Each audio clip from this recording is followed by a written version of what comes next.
Hey, it's Hardy Wrestling with your girl, Stephanie Hardy. If you're listening to this podcast, I'm so glad that you are here and that you've actually decided to listen to me. I'm glad to be back after taking a week hiatus and dealing with some things and getting myself together.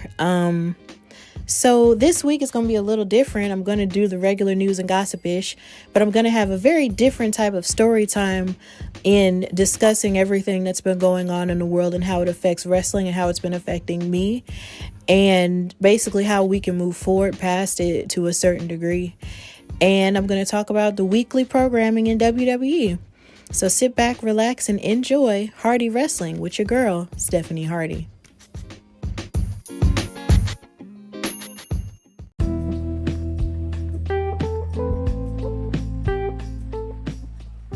Alright, so now we're in our news and gossip-ish segment.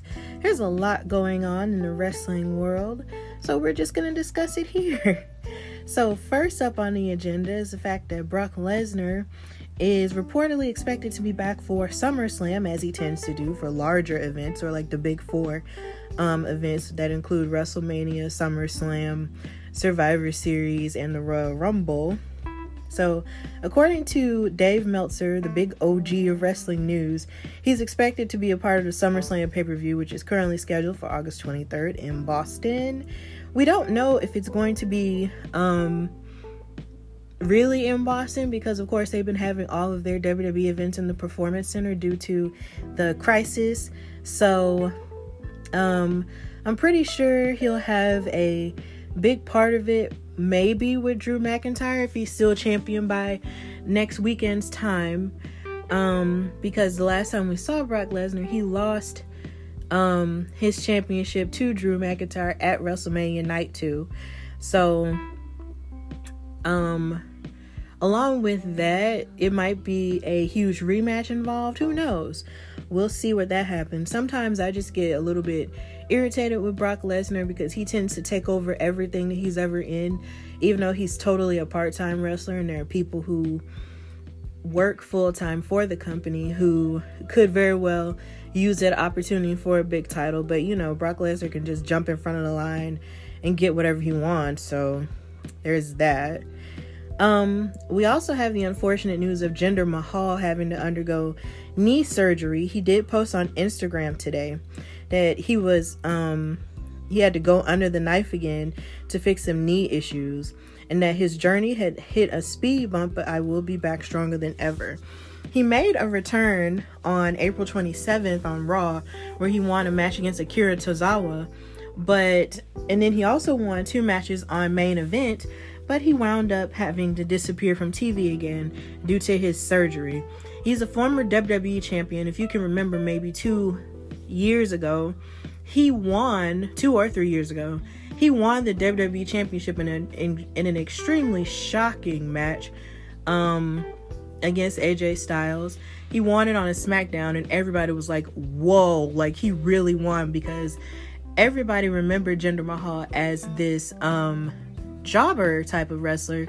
He was a member of 3MB with Heath Slater, Drew McIntyre, and himself, so nobody really ever imagined that he would grow to become a WWE champion, but he had. So here's hoping he makes a speedy recovery and that he'll bounce back as quickly as possible. On to some other news. Lio Rush, or at least that's what his wrestling name used to be, this basically went on Twitter and talked about how WWE rehired Drake Maverick. I'm trying to combine 2 different wrestlers, Drew McIntyre and Drake Maverick. What in the world? Anyway, Leo said that WWE rehiring Drake Maverick was a slap in the face. Now, as you know, with the crisis, there came that one weekend where there were a lot of firings and furloughs in terms of the crisis. And one of the furloughs or firings that caught people's attention was Drake Maverick, because he had released a video reacting to it, and he was crying in the video because this was his life and this was his dream. And then he had been scheduled to participate in the Cruiserweight Championship tournament taking place on NXT. So he had planned on wrestling those final matches until it was set for him to leave the company. So I'm going to talk about it later in the show. He wrestled and now he's signed to NXT after having lost in the finals against El Hijo del Fantasma, who became the Cruiserweight champion. So I'm assuming Lio Rush was frustrated about it, and he tweeted saying, "Man, are they going to hire everyone back then?" Kind of a slap in the face to use this as a shoot work, but I guess I'm not surprised. Super happy for anyone getting their job back, but damn, real trauma, and a lot of others were a part of this. Now, around April, they let go a bunch of wrestlers, including Leo and Rusev, Luke Gallows, and Carl Anderson. And they have not been scheduled to come back at all. But then you have people like Drake and like Kurt Angle and like Drew Gulak who have made their returns to television after they've been supposedly released. So it's kind of up in the air which ones are real and which ones aren't. The lines are incredibly blurred. But I can understand how Lio Rush could probably feel about that, because he was let go even after he reinvented himself and sort of bounced back from his issues to become a Cruiserweight champion. And then he lost, and then he wound up being fired. So I could understand his frustrations, but here's hoping he can bounce back and do whatever he's meant to do in wrestling. Also, something interesting that I found on Twitter in a gossipy space, there was a hashtag called #FreeAdamCole, and I guess some of these people just started this hashtag out of nowhere because they feel like they feel like a rumor that Adam Cole is supposed to be leaving NXT was supposed to have some validity to it, which is kind of weird, because why would you want to free Adam Cole when he's actually been a Triple Crown champion in NXT? Like, he's gotten just about any type of rub that you can imagine. He's the current NXT champion. He's held that title for a year now. This week, he was the very first, I believe, NXT North American champion, and he's been a multiple time tag team champion with the Undisputed Era.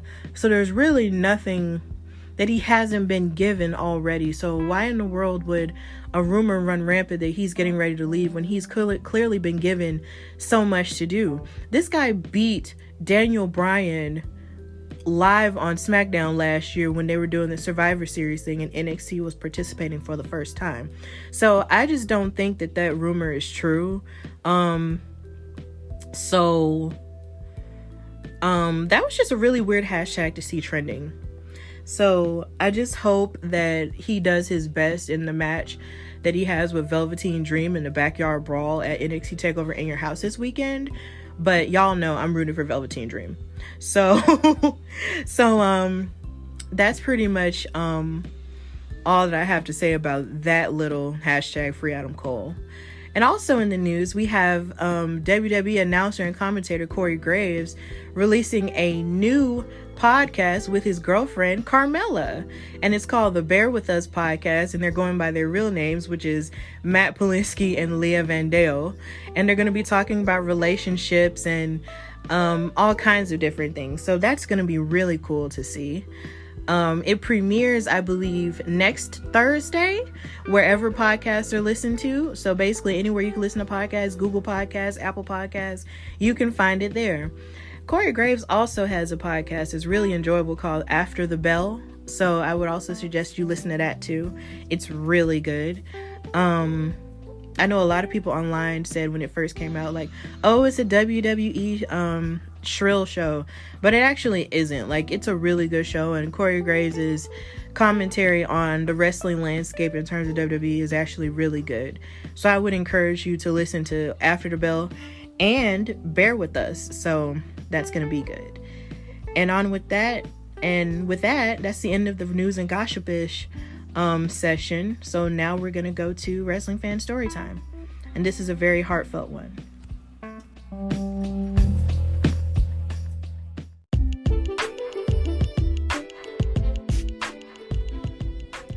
Hey, so if you're like me, you're probably brand new to making a podcast and probably have no clue where to start and probably don't have the equipment to do so. But let me tell you something. There is an app that will allow you to create your podcast and actually give you the tools that you need to make it. It's called Anchor. It's free to use, and you can download it right to your phone or your computer. And Anchor will also help you distribute your podcast so it can be heard on places like Spotify, Apple Podcasts, and many more. You can also make money from your podcast with no minimum listenership, and it has everything you need to make a podcast in one place. So if you're looking to use your voice to speak to something that you are passionate about or something that makes your heart sing, download the Anchor app or go to anchor.fm to get started. And you can download Anchor from wherever apps are sold.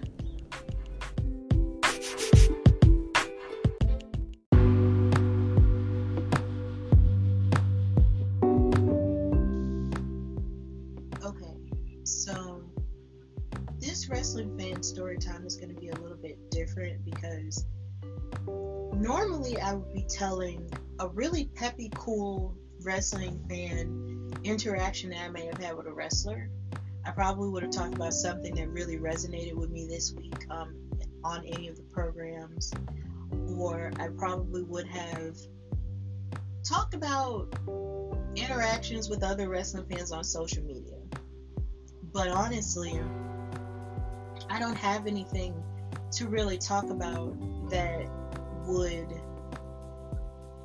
take the place of what's going on in our society and what's going on in the world of wrestling as it pertains to what's going on in society. As you all know, last week, a man by the name of George Floyd was tragically taken away from this earth far too soon because someone whom we would think that we could trust with our lives and trust to protect us decided to carelessly take it away, and it was caught on video and released everywhere. And I, as a black woman who lives in Birmingham, Alabama, was gutted by seeing it, and I'm gutted by watching my friends sort of react to it in such an angry way. And I can't speak for everyone, but I just know that collectively we are all angry, and I know that I am angry to a degree because it is 2020 and somehow or another there are people in the world who still feel like people like me shouldn't have the right to exist or shouldn't have the right to even breathe or make mistakes without it costing our lives. And as angry as it makes me and as frustrating as it is, the silver lining in this entire situation, if there truly is one, is the fact that there are so many people who have spoken out about it, so many people who are notable celebrities, and so many people who are everyday people to talk about it and are learning about the different ways in which black people are treated as second-class citizens in this country, and there are people who are fighting incredibly hard and protesting incredibly hard to make a change. And some of the people who have also spoken out about it have been wrestlers from the WWE, from Impact, from AEW, and so many different places who are standing in solidarity with their fans, with their co-workers, with their crew, and with anyone basically who was affected by any of this. And that's been the best part of watching it for me, because even though these people give me an escape every week, it goes to show that this is where kayfabe ends and where humanity begins. And watching people like Charlotte Flair, hashtag that Black Lives Matter, and watching people like Becky Lynch actually go to a protest on today on Instagram that she posted, and seeing people like Naomi and Titus O'Neil use their platforms to speak out against it, and so many different wrestlers tweet and talk about it, it has been sort of a healing salve for me. And I'm hoping that it's a healing salve for any of the fans who are directly affected by this, who directly have to deal with this fear of existing on a regular basis. So I don't have the answers. I can't say what happens from now until, the end of the year, the end of the month, or even the end of the week in terms of this. But what I can say is I truly believe that justice can and will be served on behalf of him and his family, and condolences to the family, because God, is just horrible. And I do believe that a change and a shift is going to come by hook or by crook. And I truly believe, as a Black woman, that we can rise from this, learn from each other, seek to teach each other, and begin the healing process to us being able to live in a society in which we're not judged by how we look, but basically our souls. And I just want to say and quote my pastor, Pastor Mike Jr., who said at a rally this past Sunday that you or any evil force cannot have my history, and you cannot have my future, and you can't even have my right now. Any evil force that tries to take anything away from you in such a drastic way, you fight for it. And not only do you fight for it, you also seek to find your joy again. That's something that I'm doing as I'm taking care of myself. I'm trying to get closer with my higher self, get enough rest. I'm trying to still watch wrestling and find joy in the fact that NXT TakeOver in Your House is this Sunday. I'm also finding joy in the fact that there's also a watch party that not even a watch party, but a Zoom call party that I'm participating in with some new friends in terms of wrestling podcasting. I'm taking joy in the fact that I get to see my family every day, and joy in the fact that I get to love the people who I get to love every day. So please, for those who are listening to this show, do not let society tell you that you don't matter and you don't have a voice and that you can't contribute anything, because that's not true. Everybody has a purpose on this earth. And if you are a Black person listening to this podcast, please know and hold on to my voice as I am saying this. You have a purpose on this earth, and don't let anybody tell you different. And the biggest and greatest act of revolution is loving yourself and who you are.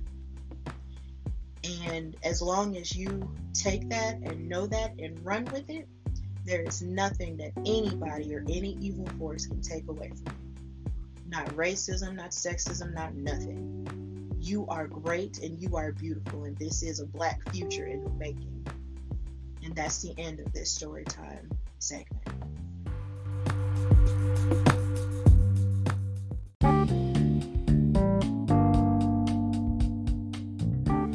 All right, so now we've made it to the main event. So we're going to discuss what happened this weekend on the wrestling shows with Raw, NXT, and Smackdown. And we're going to start with Raw. And we're going to start with my girls. So Asuka did a promo where she was talking about the match that she had coming up with Charlotte Flair. It was the champion versus champion match. And she said that Asuka is always better, but Charlotte basically stays the same. Then you had Nia Jax versus Kairi Sane. And this match was just, it wasn't completely one-sided, because Kairi Sane really did put up a huge and amazing, she put up a great fight up against Nia Jax, even though there's a obvious size difference. And a lot of the offense she was giving was, of course, her signature kicks. And there were times where Nia Jax would knock her down or whatever. But Sane would also lock in a headlock and continue to kick her or whatever. But there was a point where Nia Jax gave her a headbutt on the top rope and then hit. And then it was just like, honestly, this match was dangerous, because there are a lot of rumors going around that Nia Jax is basically a dangerous wrestler. And as much as I try not to, feed into that negativity, it's kind of hard to believe that she isn't, or she hasn't learned her lesson, because this is also the same woman who broke Becky Lynch's nose. So, and I hate to even keep bringing that up, but that's just the truth. And I could see where there was an area where there was a part of this match where she threw Kairi Sane and her head sort of into the steel steps, and I could see that the trainees were kind of looking in horror at her, like, what did you just do? And it was just really bad, and they were just really, they just looked really scared, like what they were watching wasn't supposed to happen.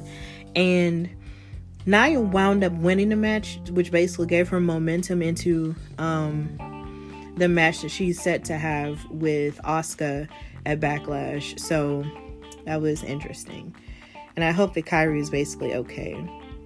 And then the match with Asuka and Charlotte Flair was pretty good, and I feel like the most impressive parts were basically Asuka's transitions into submissions. That was really cool, and the match was about as good as you can expect from those two. It wasn't anything like their first battle at WrestleMania 2 years ago, but it was still just as good until, of course, Nia Jax came out to Asuka's music with the mask and the makeup on in order to get into Asuka's head. And then she clotheslined Asuka outside of the ring, and the match ended in a disqualification. So basically, everybody was just playing mind games. Nia was being mean, and it was terrible. And then Lana was going through a lot with MVP because they've been beefing a whole lot.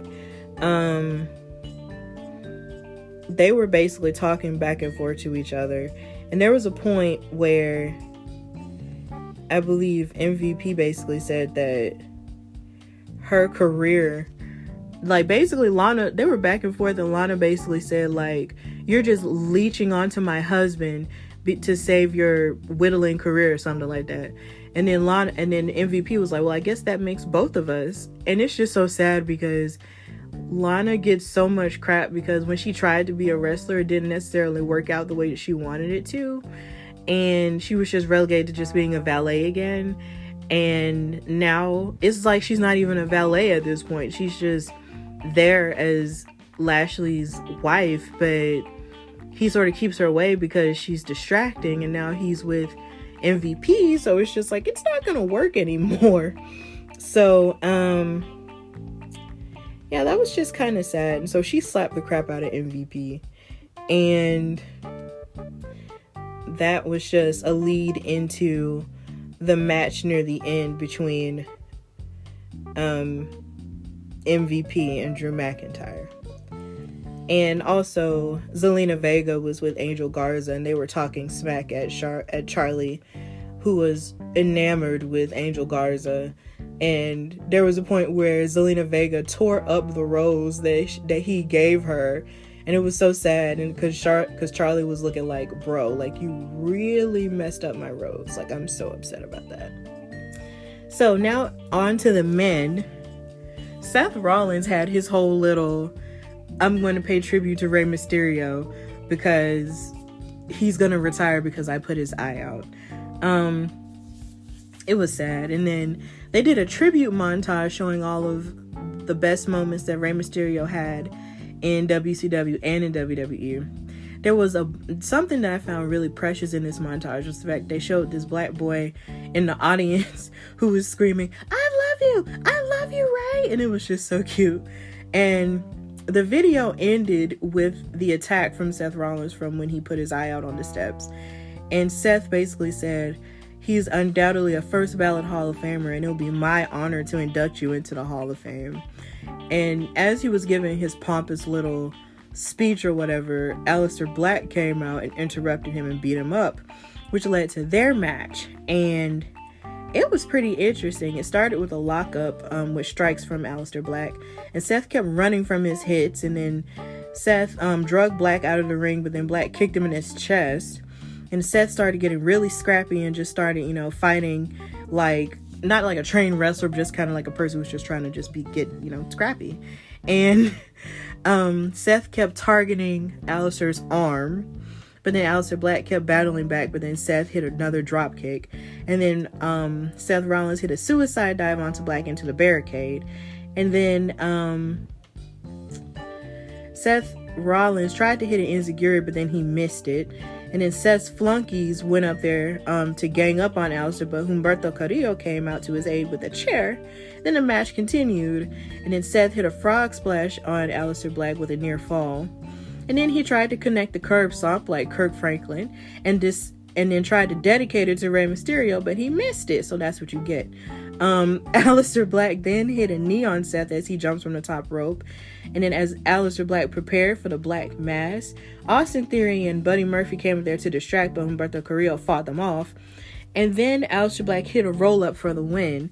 But could Aleister Black enjoy the win? No, he couldn't, because Seth and his company attacked Aleister Black and Humberto Carrillo. And then Aleister Black said, "Fight me, you coward," and basically saying to leave Humberto alone. And he gave both of them a curb stomp with a satisfied look on his face. So Seth Rollins just being his evil, dastardly, wannabe Messiah self, you're not Jesus, sit down. Then they announced that Raw Talk, the little talk show that they would do after Raw, was making a return on the free version of the WWE Network. I felt bad because they're letting Raw Talk return, but not Talking Smack. Like, come on. Like, we deserve Talking Smack, because that was a really good show. And Renee needs to host it, but I guess now since they have backstage, I can't really do too much. But anyway, then they showed a recap of Apollo Crews' journey to the United States title. And this is where Angel Garza and Zelina Vega were basically chopping it up with Charlie and recapping Angel's victory over Kevin Owens as he attacked his knee and stuff. But at this point, Angel Garza was just using very hot references to describe his win or whatever, because that's his thing he likes to do. He likes to be, "Oh, I'm just a Lothario and I'm just so sexy and I'm just anyway." Now I'm not gonna lie though, he's really good to look at. This is where Vega, I guess, got jealous and just snatched the rose out of her face, but it doesn't matter. Then Shawn Michaels, one of my personal favorite wrestlers and Hall of Famers, came on the screen with a beard to discuss the Edge versus Randy Orton match at Backlash, which they're saying is the greatest show. Anyway, Shawn Michaels was calling back to his classic matches at WrestleMania with Bret Hart, Razor Ramon, and The Undertaker. But he feels like Edge has the edge in the match, because he actually said that, due to time, experience, and fate. So he's backing Edge for the match, and Ric Flair is backing Randy Orton, his Evolution buddy, for the match. So hey, here we go. And then we had Kayla announce Apollo Crews to the ring, and Kayla congratulated him, and Apollo Crews said that he was feeling really good during his first week as champion. It feels really surreal. And he decided to face Kevin Owens for the United States Championship on Raw. And then Kevin Owens came out and congratulated him and said that he appreciated the opportunity, but he had an issue with Angel. But he felt like the challenge that Apollo issued to him for the U.S. title came out of pity. But Apollo reassured him and said that the challenge is actually out of respect. And so Kevin Owens, being the competitor that he is, said, "I feel bad that your first title reign is going to be a short one." So KO and Apollo Crews face each other for the United States title, and they started the match with a fist bump out of respect for each other. So I appreciated that. And there was a lockup, and then Crews hit a drop kick to a 1 count. And there was a headlock, and then there was a kip up. Then Kevin Owens kicked Apollo down. Then there was a fight outside of the ring. And there was an impressive spot with a backflip off of the apron from Apollo. And then Kevin hit a cannonball from the apron. And that was a really cool part of the match. And Apollo feigned injury and then attacked with a flurry of punches. Crews hit his best moves to near falls. And then KO tried to hit a backflip to Apollo, but then Apollo pulled up his knees. But then the remnants of Los Ingobernables de Estados Unidos, Andrade and Angel, came out to interrupt the match, and then it turned into a tag team match. So, yeah. This match was what you could expect from a tag team match from these guys. It was really good and very fast paced. Garza and Andrade attacked Crews with stomps and kicks. Angel tried to hit the wing clipper, but Crews tagged in Kevin Owens. And Kevin Owens and Crews won the match and Andrade tried to cheat, but then Apollo kicked him in the head and hit a powerbomb for the win. So then there was a segment where Rey Mysterio was addressing the WWE Universe after his eye injury from Seth Rollins, and he said he doesn't have a timetable for when he can return, and he doesn't know if he really will retire, and he just doesn't know. And Dominic, was his son, looked very visibly frustrated at the idea that his father was seemingly being passive about it and just being chill, as he tends to do. Like, Dominic's body language and facial expressions were very telling. It was almost as if he was insinuating that he wanted to go and do something about it in his father's honor. And when his dad left the screen after he expressed his anger towards Seth Rollins, Dominic said, "Seth, you believe in scripture, right? An eye for an eye." And I was just like, Dominic's coming. And I'm really excited because I haven't really seen Dominic in the ring since Ray almost beat Brock Lesnar for the title that time. Like, if Dominic is training and if he's gonna be a wrestler, I'm ready for it. Like, I feel like I've been watching Dominic my whole life now, but if he's gonna wrestle, then I'm pumped for it. So then they showed Rob Gronkowski losing the 24/7 championship in his backyard because he was distracted doing a TikTok dance. And R-Truth was disguised as a yard dude, and he won and ran away, so that was funny. And I guess now Gronk is now freed up from the WWE to participate in NFL football with the Tampa Bay Buccaneers with his buddy Tom Brady. So, bye Gronk. And then there was a segment with the Street Profits and the Viking Raiders as they were bowling. And I'm just gonna be real, I watched Raw on Hulu and they cut that part out and I was so upset, but hopefully I'll have a chance to rewatch it, because I was just like, Hulu, how y'all gonna say y'all got the whole episode on here and then don't have that part on there? But anyway, I need my Montez and I need my Angelo. But anyway, the main event was MVP versus Drew McIntyre, and then Lana came out for the match to distract her, get in MVP's head. Drew went after MVP in the corner, and then he gave Drew gave MVP a Glasgow kiss, but Bobby was distracting Drew and MVP attacked him from behind. Then Bobby snatched MVP out of the ring, but then Drew flipped over the top rope on them, which was very impressive for somebody who looks like a heavyweight. Like, this dude looks huge, and you wouldn't think that a big old muscular burly dude like that could do a backflip like that, but it was awesome. And he hit the Claymore and beat MVP, but then Lashley attacked from behind and then locked Drew in a master lock.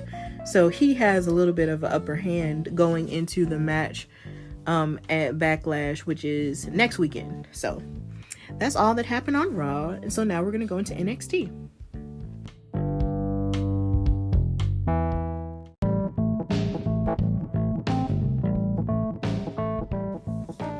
Okay, so on NXT, there was a lot. It was basically the go-home NXT before TakeOver in your house this Sunday. There was a lot going on, so we're going to start with the girls. Chelsea Green and Robert Stone were basically bragging about their win from last week in the tag team match, because Chelsea Green was tagging with NXT Women's Champion Charlotte Flair against Io Shirai and Rhea Ripley. And they were bragging about the win, and then Chelsea said, after that win, I'm the hottest I've ever been. And she fired Robert Stone from being her manager, and he was just looking very bewildered and shocked and scared. So it was just kind of weird. And then after that, Aaliyah fought Santana Garrett, and this was a pretty interesting match because I feel like Aaliyah has been showing more of an aggressive side than we've seen from her before, and she's doing way better in terms of that, because that's, I guess more character work where she's an aggressive snob. So Aaliyah hit a neck breaker and became highly aggressive in the match. Stone came out to seemingly support Aaliyah as she kicked the crap out of Santana, and they were both slapping each other, but then Santana gave a hurricanrana and a backflip press for the win. But Aaliyah apologized to Robert Stone as he looked disheveled after losing Chelsea and watching her lose that match. Because I guess a few weeks ago, he was sort of looking at her as a possible addition to the Robert Stone brand. But she's been losing. It's like she's been showing more of an aggressive side, but somehow or another she just can't quite finish the job. So now he's just in his feelings. So let's pray for him. And then they did a Prime Target. They did a Prime Target segment with Charlotte Flair, talking about, Charlotte Flair, Rhea Ripley, and Io Shirai. And it started with Io. Io said, "I'm better alone. Being alone makes me stronger, and Charlotte and Rhea should be afraid of me." Then it showed Rhea Ripley getting up early, like say maybe 4 o'clock in the morning, and prepared like workout food. And then she basically talked about how last year was the greatest professional year for her, but then 2020 took everything, which I think is a general consensus for a lot of people. 2020 was just an unexpected stuff. Had a lot of unexpected stuff to happen. She went into WrestleMania and walked out not the NXT Women's Champion. So she was feeling kind of sad about that. And then Charlotte was training at the Performance Center and said she was nervous for TakeOver because this was her first NXT TakeOver that she participated in years. And she feels like it's full circle as she won her first NXT title against Natalya. And she feels like she's at home, which is so funny because she said that when she first came to NXT, when she was beefing with Rhea Ripley and Bianca Belair, they were chanting, "You don't go here," but she was just like, "I'm made here," which is true. She was a part of that first class. So yeah, Rhea Ripley was working out to get better and better, and she recapped her challenge to Charlotte that she made on Raw that time, and she just said that she wanted a dream match and just wanted to show that she had what it took to go toe-to-toe with Charlotte. And then they talked about how Io Shirai started wrestling at 16 years old, and I believe it was either Pat McAfee or Sam Roberts. No, it wasn't. It was Peter Rosenberg, forgive me, who called Io Shirai the AJ Styles of the women's division with her diverse background in wrestling. And Pat McAfee said that he was calling her to win the entire match. So that was cool to see. And then also in the women's division, you had Mia Yim at the beginning versus Candice LeRae. And this was a pretty physical matchup. Of course, you see Candice LeRae being more aggressive as she's turned heel. And then you have Mia Yim showing off her Taekwondo abilities and all that stuff. And of course, Candice's husband had to get involved in the match. So Johnny Gargano was just being, distracting or whatever. But then Keith Lee came out to Mia Yim's aid. And as I recall, Candice LeRae wound up winning the match somehow, but then they wound up beating each other up. So now, and with them beating each other up, it basically serves as the catalyst for Johnny Gargano having the advantage and the upper hand going into his match for the North American title against Keith Lee. And Mia Yim is going to be participating in a 6-woman tag match at TakeOver in Your House with Tegan Nox and Shotzi Blackheart as her partners against Dakota Kai and Raquel and Candice LeRae. So we have that to look forward to. And now on to the men. Karrion Kross did a recap of last week's promo with Scarlett, who was looking like a Game of Thrones character, and Tommaso Ciampa was vowing to beat him, of course, this Sunday. But then Dexter Lumis participated in a promo, and I don't know her name. I forgot her name. I heard it said, but she asked him, how does he feel about the Undisputed Era? And so he brought out a paint set to express his feelings about them, and he started painting. And then after he finished the painting, it showed him driving a van with the Undisputed Era in the back of that van tied up. So Dexter Lumis is still giving off his serial killer vibes, so that's interesting. And then we'll see more of him later on in the show. And then there was a segment where Adam Cole met up with his Undisputed Era brothers in a limousine. So they were celebrating the 1-year anniversary of him winning the NXT Championship. And it also showed, it was basically another Prime Target segment where it showed Velveteen Dream skating and reminiscing about Adam Cole's attacks on him. And he said that a beautiful NXT is the Dream's NXT. Then Adam Cole said that the Undisputed Era is the greatest thing he's done in his life, and he was toasting to a beautiful victory at In Your House. Then Velveteen Dream responded by saying that he was 24 years old, and he said what happened, and he said 1, 2, 3 was what happened the last time they were in the ring together. So he said, and then he looked in the mirror and told his girls to get out of the ring, and he said, "Mirror, mirror on the wall, who's the greatest NXT champion of them all. And guess who responded? Prince, except it was the ghost of Prince, rather, or an actor playing Prince, saying, with a guitar, saying, "The dream is." And Dream was, and in the segment they showed Pat McAfee again comparing Velveteen Dream to Dennis Rodman, and I thought that was very telling and also very interesting that he would say that, because they're both kind of similar in the sense that as good as they are in the ring, I feel like they're about 50% really great in the ring, and the other 50% is their ooze and their charisma and what they do outside of it in terms of their characteristics. And the Velveteen Dream is one of the most prolific and most ooze-worthy characters I've ever seen. I feel like I say ooze a lot, but yeah. So the match they're going to be participating in at NXT TakeOver in Your House for the NXT Championship will be a backlot brawl. Here's hoping the Velveteen Dream wins, because it's like I said on Twitter, like, I just want Velveteen Dream to win this so bad, because he has all of the charisma, he has all of the athleticism, he's young, he's fresh, he has everything that you could possibly want in a character, and I just want him to win so bad. Plus, I'm just tired of Michael Cole. I mean, not Michael Cole, but Adam Cole. So, yeah. Tony Nese and Isaiah Swerve Scott had a match, and it was more so of a brawl than a cruiserweight classic type match. And then Isaiah Swerve Scott was just trying to get revenge because Tony Nese cost him a win in the Cruiserweight Championship tournament. And though Jack Gallagher was trying to distract him, Scott wound up hitting a sunset flip on Tony Nese for the win. So that was good. And then we had the Undisputed Era in the form of Bobby Fish and Roderick Strong versus Oni Lorcan and Danny Burch, and a returning Breezango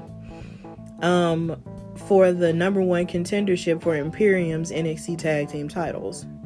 So Breezango came out dressed as astronauts, much to Beth Phoenix's delight. It's so funny to hear her like lust after these dudes, like just knowing full well her husband's age, but you know, it's whatever. She's allowed to look, I guess. And then it was basically a physical, fast-paced barn burner type of a match. But then the most interesting part was the fact that Dexter Lumis was watching the Undisputed Era from the audience, and Breezango wound up taking advantage of the distraction to become the number one contenders for the tag titles. And then Imperium came out to scope out Breezango, but then Indusher with Malcolm Bivens came out to intimidate both teams.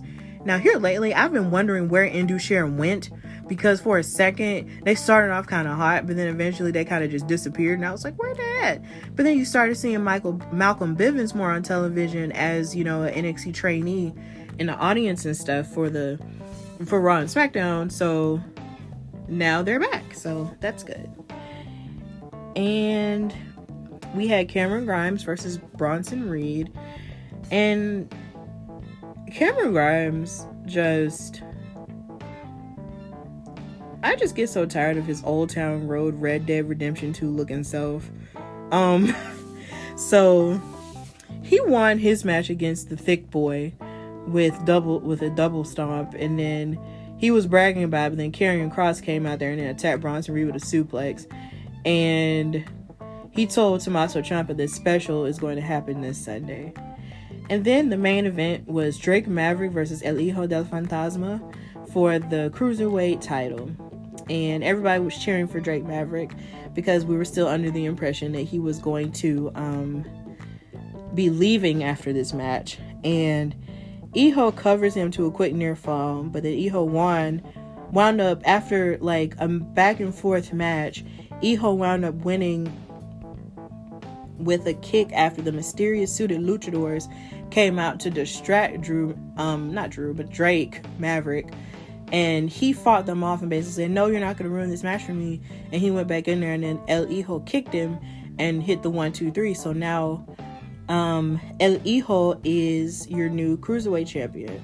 So as Drake was making his exit out of the ring and out of the arena, as he was crying, and at this point I'm crying too, he was getting applauded by the trainees. And then Triple H came out, being the resident father that he is, and had him sign an NXT contract. So as he's crying, he winds up re-signing with WWE under the NXT banner. So now Drake Maverick is staying, which is a beautiful ending to this story. So that's the end of the NXT segment, and now we're going to go to Smackdown.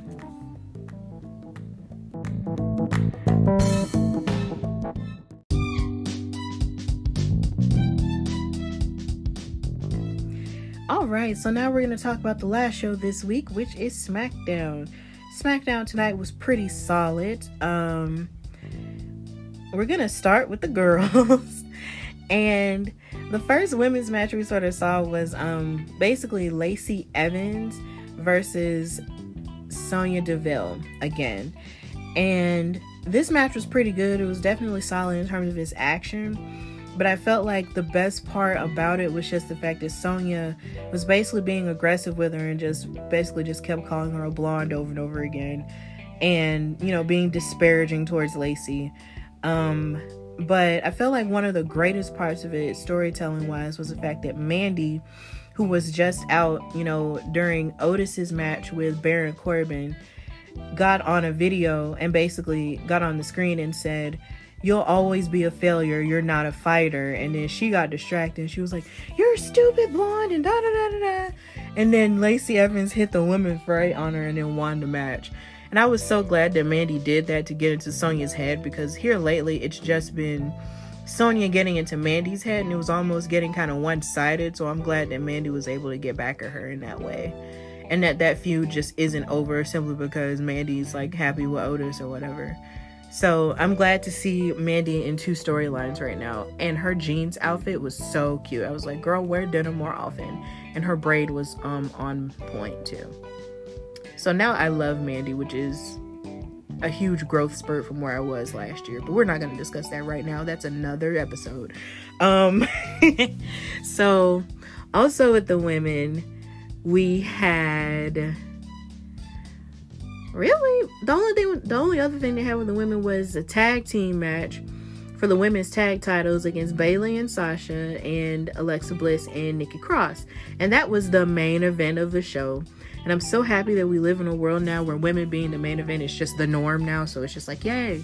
And this match was definitely good because you saw a lot of the tag team language that Bayley and Sasha had as the Boss and Hug connection sort of manifest itself until, of course, the end, which was kind of shady. You saw Bayley sort of being more aggressive with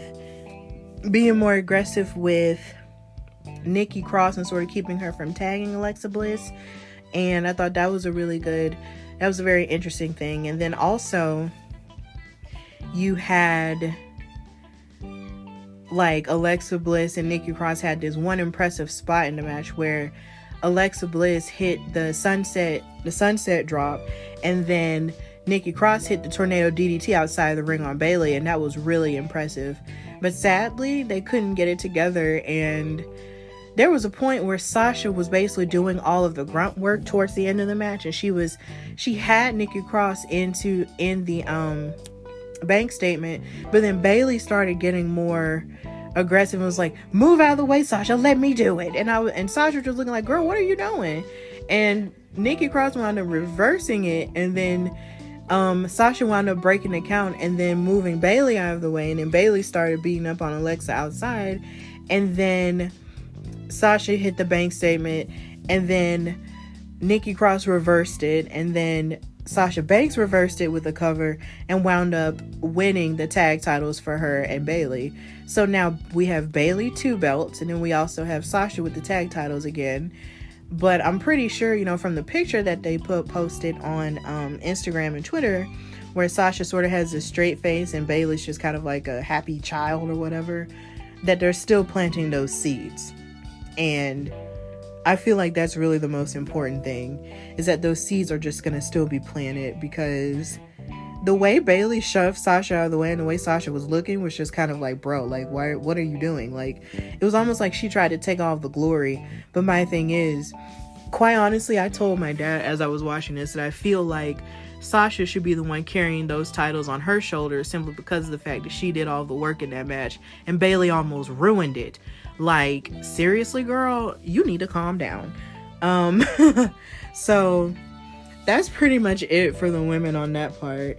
And then the show started with the men, with Jeff Hardy talking backstage to people, and then and then they did a recap of last week's incident. So if you didn't see SmackDown last week, Jeff Hardy got involved in a car wreck, and he was being framed for driving drunk by Sheamus, and he injured Elias in the process somehow. And then Sheamus had a semifinals match with Daniel Bryan to qualify for the Intercontinental title finals, but he was distracted by a freed Jeff Hardy, and he lost. So Jeff Hardy started the show, and they announced that Elias had a torn pectoral muscle and something else, and so he's going to be out for a while. And something that was really cool was seeing the NXT trainees dance to Jeff Hardy's theme song. It was really cute. It's so cool to see them get into it just like we do. And he addressed last week's incident. He said he pulled up to the parking lot and then he got hit by his own car, and then he blacked out. And then when he came to, he knows that his clothes were wet with alcohol. And it broke his heart because he was working hard for his sobriety. And he said, and he didn't know how he could look in his wife and children's eyes and beg for forgiveness again. But then he reassured himself in saying that he's here in the WWE for a reason. And even though his head was spinning, he knew that he didn't relapse, but he didn't use the word relapse. And then he said that there were a couple of fans who saw the person who got out of the car, and he had red hair and a red beard, which means that was Sheamus. And he told Sheamus, "You tried to take away everything from me, and I'm not going to let you get away with it." And then Sheamus came out there and he said, "You are always blaming other people for your problems. Those fans that lied to the cops on your behalf are liars and enablers. For once in your life, be a man and admit what you did. You're not a man, you're a junkie." And he said, "Don't worry about disappointing your wife and your kids because they're used to it." And after that point, of course, they got to fighting. And then Sheamus attacked Jeff and gave him a bro kick and then threw him into the barricades. So that was rough. Then we had Otis and Mandy backstage, and as they were walking backstage, Otis took King Corbin's crown. And then, of course, King Corbin had a whole hissy fit with one of the producers about it. So he went to the ring and proceeded to try to beat up Otis. But then for everything that he kept hitting Otis with, Otis was just coming back even harder. And Mandy, of course, is rooting for him. And Otis wound up winning the match. So that was cool. And, well, no, actually Otis won the match. But then Corbin basically got disqualified due to the chair shot. So there we go. And then we had a segment where Mojo Rawley was making fun of Shorty G because, of course, everybody's been making short jokes at him, which I feel like is becoming long in the tooth now at this point. It's like, we get it. He's short. Like, it just feels so weird because they never really threw shade at Rey Mysterio for being short or whatever. But yet somehow or another they're throwing shade at Chad Gable for it. And it's just annoying. Like, stop it. Like, find something else to make fun of him for aside from the fact that he's short. Like, it's just stupid. And so Mojo was calling him short, but then Gable turned around and he got attacked by Cesaro and Shinsuke Nakamura backstage. But then the New Day came to his defense. And also in the night, you had Miz and Morrison pranking and giving warnings to Braun Strowman because they're set to fight for the Universal title at Backlash. Like, they did everything from messing up his sodas to even damaging his car and even trying to splash Nickelodeon slime on him, but wound up splashing it on Kayla during an interview. It was just really bad. And they were just acting like a bunch of weird kids. And they were kind of hysterical together. There was this one point where John Morrison made a reference to one of my favorite 90s songs of all time, "This Is How We Do It," by Montel Jordan. Like, when they were in the van talking or whatever, he said, "This is how we do it. It's Friday night." And I was just like, oh my God. That is my song. Like, literally, like, if you were to play that song anywhere, I'm bound to dance. It's hilarious. But their pranks wound up, of course, getting the best of them because Braun Strowman, yelled at security. It's like, where are they? Where are they? And then eventually security gave them up. And and said they were in the white van. So he wound up trying to break into the van, but then Miz and Morrison were trying to get out of the van, but they didn't have the keys. So they were literally just sitting ducks in there. And of course, you know, Braun Strowman has to be the strong man. And so he lifted up the van and flipped it over as they were freaking out about getting flipped over. So Braun Strowman basically has the upper hand in that. And then there was a match between the New Day and Shorty G and Mojo Rawley, Shinsuke Nakamura, and Cesaro. And that match was really good in the sense that you got to see Chad Gable sort of mix it up a little bit with this team that he's never fought with before in the New Day. And they had really great chemistry in the ring. And I feel like there were like 2 points where Kofi and Mojo almost got injured with their knees. And Mojo got injured, well, not with his knee, but kind of like with his ankle. And I was just like, are they okay? Like, I was just like hoping that Kofi just wasn't going to be injured, because I'm just like, no, I can't handle another injured New Day member. I just can't. Get well soon, Xavier. I miss you. So after a really great tag team match, the New Day and Shorty G wound up winning. And yeah, that was just a really good match. And I wouldn't be opposed if Shorty G wound up hanging out with the New Day way more now, considering he's sort of by himself. So if he just, you know, hung out with them and was just like, you know, the, I guess, new member of the New Day, then I wouldn't be opposed to that. And then AJ Styles and Drew Gulak had a match after AJ Styles was getting in Daniel Bryan's face. And there was a point where AJ Styles was saying that Daniel Bryan choosing to fight for his place in the tournament was noble, but it wasn't smart. Like, his plan was to basically take the bye into it. And mind you, taking the bye into a tournament where you really don't have to fight is actually quite smart, because he didn't have to fight Elias after that accident happened. But, you know, Daniel Bryan's a sweet guy. He's a good guy, so he's going to fight and be noble about it. So after they traded insults or whatever, Drew Gulak came out and started beating up on AJ Styles. And so that led to them having a match against each other, which was pretty solid for the most part. And Drew Gulak wound up winning. And I was so shocked, because I'm just like, oh my God, Drew. Because lately Drew wasn't really winning against Daniel Bryan in those matches, but he wound up winning against AJ Styles. So I'm wondering if he's, you know, if they're really just beefing him up for like a push now, or if they were just doing that to get in AJ Styles' head before his Intercontinental title match. So, and before that, with the promo that Daniel Bryan and AJ Styles were having, I appreciated that Daniel Bryan was saying that when he's the IC champion, he's going to defend it every week against the best of the best. And basically that AJ Styles would only be champion just to prove that he was better than everyone, which is true.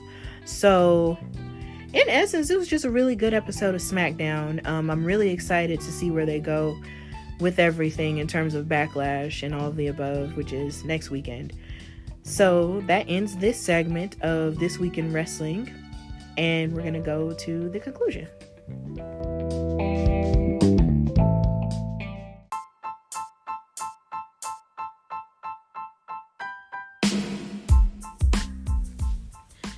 Thank you so much for supporting my podcast. I know I say it every episode, but I absolutely mean it, because now I'm reaching a point where I'm not only just connecting with different podcasters on social media and just doing new things. I'm also building up a following on social media now. I'm blessed to say that I have 130 followers on Instagram and 105 followers on Twitter, and a lot of followers who are some of my friends on Facebook, but then other followers as well on my Facebook page. I am just really grateful that I'm able to share in this gift with y'all, and to share something that I love so very much with you guys. And I would just like to say that in the next coming weeks, as you're watching wrestling, just find your joy. I just challenge you to find your joy in it, because there's so much going on in the world today with so much craziness and so much darkness. But if you can find a little bit of light that you can while watching wrestling, then please bask in it. Or even if you're listening to this and you may not even watch wrestling, just find your joy. Just find something that makes your heart sing. Find something that makes you remember that there are things to smile about. So with that in mind, if you are new to this podcast and you want to find out more about it, or if you have any questions for me, follow me on Facebook at Hardy Wrestling with Stephanie Hardy. That's my page. You can also follow me on Instagram at Hardy Wrestling Podcast. And you can follow me on Twitter at Hardy WrestlePod. And just listen to me anywhere you get your podcasts. I have a YouTube channel that you can subscribe to that's called Hardy Wrestling with Stephanie Hardy. I have a link tree where you can find all the links to those places you can listen to this podcast on. And also this weekend I will be participating in a Facebook watch party with other podcasters on Facebook. So this Sunday, if you want to check that out, please do. Hopefully I'll be able to post a link this weekend. And also I want to announce that the Wrestle Hub announced that voting for the Wrestling Podcast Awards 2020 will begin on September the 1st, which is my birthday month, ironically.